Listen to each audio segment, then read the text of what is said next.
आज हमारे साथ शोभा चौधरी जी हैं, जो कि एक शास्त्रीय संगीत गायिका हैं। उनका पूरा जीवन इसी की तरफ समर्पित है, साधिका हैं ये संगीत की। और आज हम इन्हीं से जानना चाहेंगे कि ये पूरा सफ़र कैसा रहा और अभी शास्त्रीय संगीत को वो कैसे देखती हैं। तो शोभा जी, सबसे पहले तो आपका फिर से हम स्वागत करते हैं हमारे कार्यक्रम में। आपका जो सफ़र है, क्योंकि इतना लंबा सफ़र आपने अभी तय किया है, पहले यही जानना चाहेंगे कि उद्गम कहाँ से हुआ, कैसे शुरुआत हुई? शुरुआत मेरी वर्धा में हुई और वर्धा में मैं 9 साल की थी, तब से शास्त्रीय संगीत सीखना मैंने शुरू किया था। अर्थात कुछ बीच बीच में गैप भी होती रही, लेकिन मैंने वही कि वो डिसिप्लिन ही अचीवमेंट दिलाता है। जैसे कि अभी बहुत सुंदर एक कोटेशन से शुरुआत करी आपने जी। वही रहा कि गाना करना है, संगीत सीखना है, कुछ भी हो जाए, कोई भी परिस्थिति आई जी। तो मेरा सफ़र वर्धा से इंदौर, इंदौर से मुंबई, मुंबई से कलकत्ता, ऐसा रहा जी। लेकिन अगर मैं शुरुआती दिनों की बात करूं, जब आपने सीखना स्टार्ट किया, बहुत छोटी सी थी जब आपने संगीत की साधना की शुरुआत करी, तो किन गुरुजनों से आपने सीखा है और कैसा रहा सफ़र?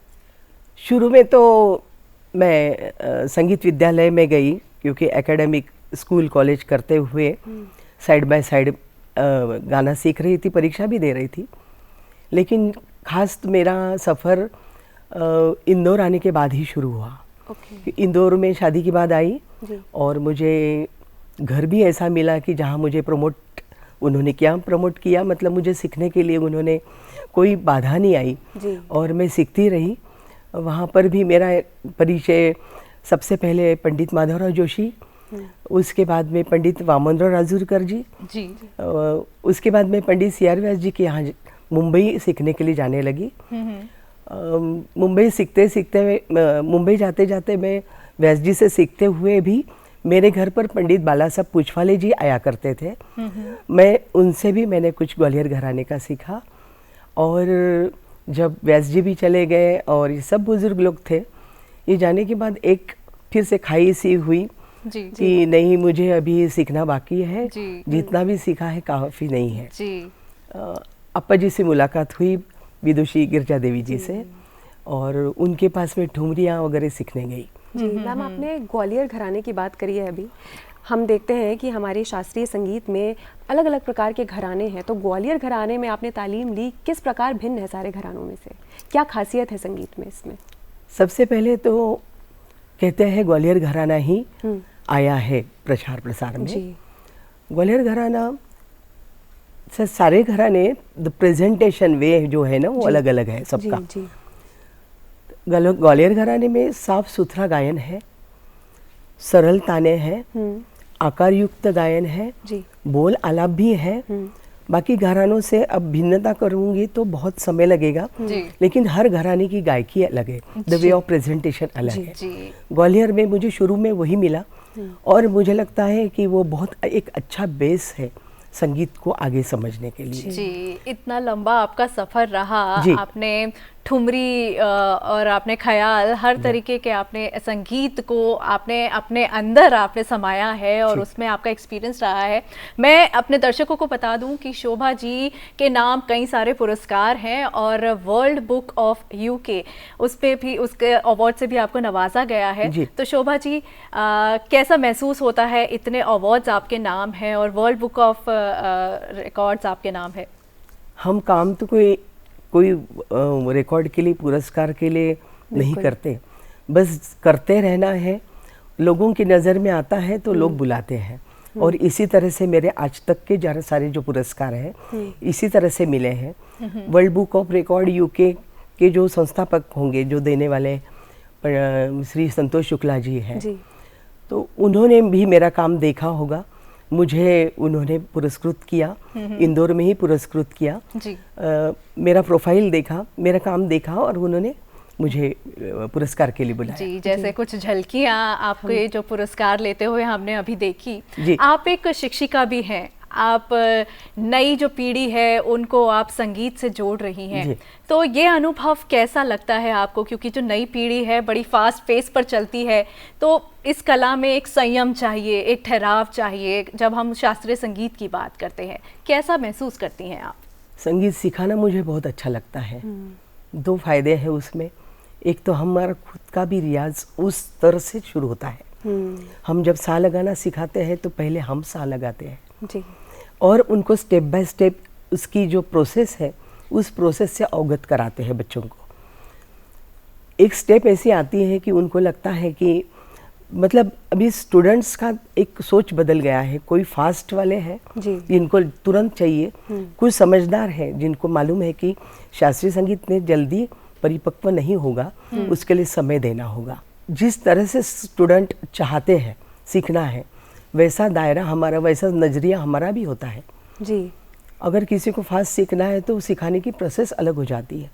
किसी को एकदम थ्रो जाना है, गहराई से सीखना है, तो उस बच्चों की तरफ उन स्टूडेंट्स की तरफ देखने का भी हमारा एक नज़रिया अलग होता है। फिर सिखाने की पद्धति में भी फ़र्क पड़ जाता है। बिल्कुल। और जैसा कि हम सभी जानते हैं कि शास्त्रीय संगीत हमारे मन को शांत करता है और एक ऐसा आर्ट फॉर्म है जो कहीं ना कहीं हमारे मन में धैर्य धीरज लेकर आता है। और आपका सफ़र हम देख सकते हैं कि कठिनाइयाँ चाहे जितनी भी आई हैं लेकिन आप उनमें से निकल कर आई हैं बाहर। लेकिन जब भी हम परफॉर्मेंसेस की भी हम बात कर रहे हैं, आज के तौर पर फास्ट पेस्ड वर्ल्ड की बात हुई है, लोग जो बच्चे हैं, जो स्टूडेंट्स हैं, वो परफॉर्मेंस की ओर ज़्यादा जाने की कोशिश करते हैं। उनको सराहना चाहिए होती है और लोगों को मिलती भी है। लेकिन पहले ऐसा नहीं होता था। अगर पहले की परंपराओं में हम देखें तो पहले शिक्षा, जो संगीत की शिक्षा है, वो ज़्यादा होती थी और फिर परफॉर्मेंसेस कई सालों के बाद होती थी।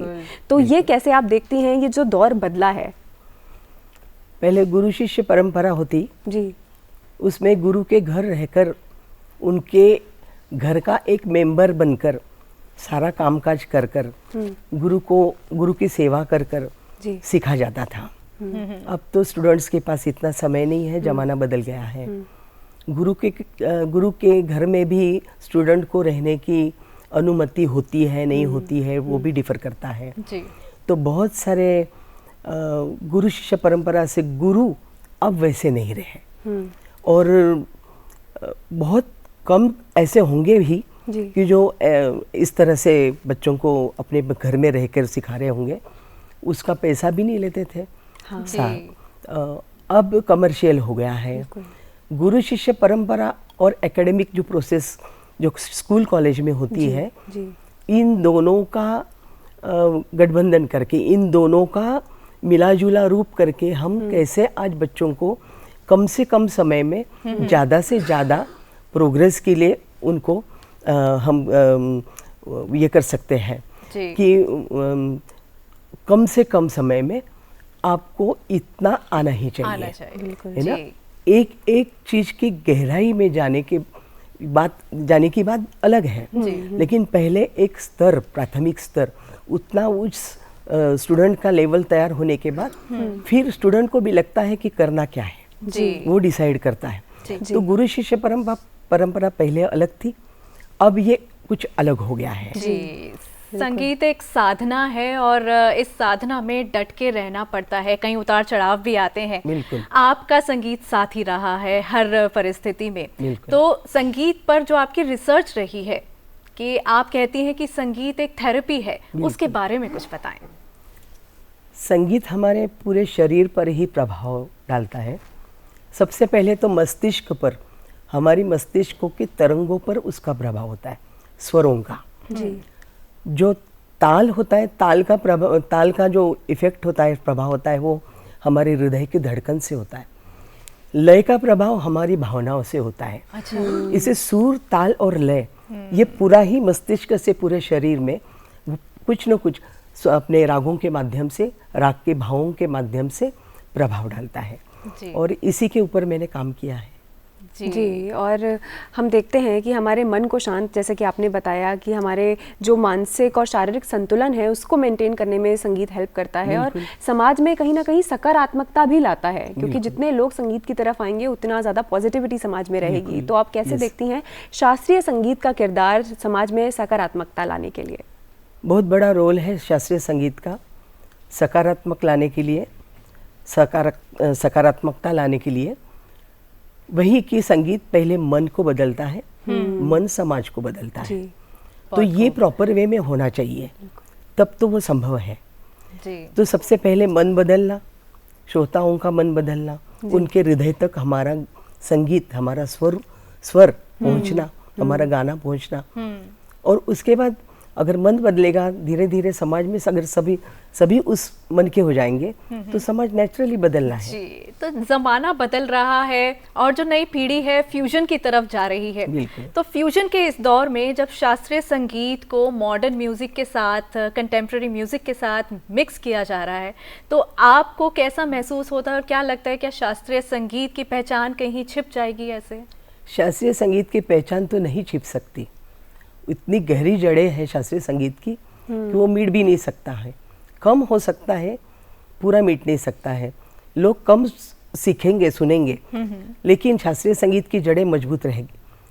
शास्त्रीय संगीत के साथ दूसरे किसी विधाओं का जब फ्यूजन होता है, मिक्सिंग होता है, मैं समझती हूँ कि जिन 2 या 3 विधाओं को आपको मिक्स करना है, शास्त्रीय संगीत हो, उसके साथ पाश्चात्य संगीत हो, दोनों विधाओं का अभ्यास अच्छा होना चाहिए। नहीं तो जस्ट कुछ तो भी दोनों विधाओं को कहीं पर भी कैसे ही मिक्स कर दिया और फ्यूजन हो गया, ऐसा नहीं होता है। तो जस्टिस किसी के भी साथ किसी के साथ जस्टिस नहीं होगा। जी। और मैम आप कहती हैं कि जो हमारे दर्शक हैं, श्रोता हैं, उनका बहुत गहरा किरदार होता है किसी भी कलाकार को बनाने में। बिल्कुल। तो किस प्रकार जब भी हम कोई भी आर्टिस्ट परफॉर्म करने जाता है तो क्या माइंडसेट होता है परफॉर्म करने से पहले कि हमें कैसे परसीव किया जाएगा, कैसा सुना जाएगा? वैसे भी स्टेज की बात है और जो ऑर्गेनाइजर है वो कौन कहाँ बुला रहा है, कहाँ के श्रोता कैसे हैं, इसका थोड़ा बहुत एक नजरिया हम भी रखते हैं कि कौन से शहर में जाके कौन सा राग जी गाना है। शास्त्रीय संगीत के जो श्रोता हैं, सिर्फ शास्त्रीय संगीत के नहीं, श्रोता ही हमें बनाते हैं, ऐसा मुझे कई बार लगता है। देखिए, छोटेपन से बच्चा जब स्टेज पर जाता है उसको हम प्रोत्साहित करते हैं, उसको जब प्रोत्साहन के तौर पे कुछ छोटी सी चीज भी मिल जाती है, कितना उसको आनंद होता है। अगर कुछ नहीं देंगे तो हाँ ठीक है, जाके गा के आए, लेकिन कुछ दिया है, अगली बार उसको फिर इच्छा होगी कि नहीं मैं जाऊंगा। छोटेपन में प्रलोभन तो होता है, बच्चों को लगता है गिफ्ट मिलना चाहिए जी। तो छोटेपन से अगर उनको छोटे छोटे स्टेज दिए और उनको गिफ्ट के रूप में कुछ देते रहे तो नेचुरली वो लगेगा कि उनको इसमें कुछ है, इंटरेस्टिंग है जी। तो वो हो सकता है। फिर श्रोताओं का ही तो रोल है ये, जो सुन रहे हैं उन बच्चों को उनका रोल है। उनको लगता है कि हाँ अच्छा किया है, आगे बढ़ो बेटा, हाँ अच्छा किया है, आगे बढ़ो बेटा जी। हमारे सभाओं में अच्छे अच्छे श्रोता होते हैं जी, जानकार होते हैं। जब जानकार लोग हमारी तारीफ करते हैं तब हमें लगता है कि हम सही मार्ग पर हैं। बिल्कुल। तो ये बहुत बड़ा रोल है श्रोताओं का, पब्लिक का। तो जो नई पीढ़ी अब शास्त्रीय संगीत के साथ जुड़ना चाहती है, उनके लिए आप क्या संदेश देना चाहेंगी और शुरुआत कहाँ से करें? कुछ खास टिप्स आप दीजिए। बहुत सारे विद्यार्थी शास्त्रीय संगीत सीखना चाह रहे हैं आजकल। बीच में ऐसा एक पीरियड आया था कि लगता था कि लेडीज़ बहुत है सीखने वाली, लड़कियां, लेकिन जेंट्स नहीं दिख रहे। लेकिन आज के दौर में तो बच्चे भी बहुत मेहनत कर रहे हैं। बहुत बच्चे, यंग बच्चे बहुत अच्छा गा रहे हैं। जो कर रहे हैं उनको प्रॉपर गाइडेंस मिला है, इसलिए ही हुआ है। सबसे शुरुआत में गुरु उस बच्चे को लेकर किस तरह से तालीम देता है, उसका बेस कैसे पक्का करता है, ये बहुत इम्पोर्टेंट है जी। साथ साथ उस साधना का नजरिया जी, कि ये कैसी साधना है, कितनी गहरी है, कैसा अभ्यास करना है, इस तरह से स्टेप बाय स्टेप उनको हम बता के उनको आगे बढ़ाते हैं जी। जी बिल्कुल, बहुत बहुत धन्यवाद मैम हमारे साथ आज जुड़ने के लिए और हमारे दर्शकों को ये सीख देने के लिए। बहुत बहुत thank you very much. Thank you so much.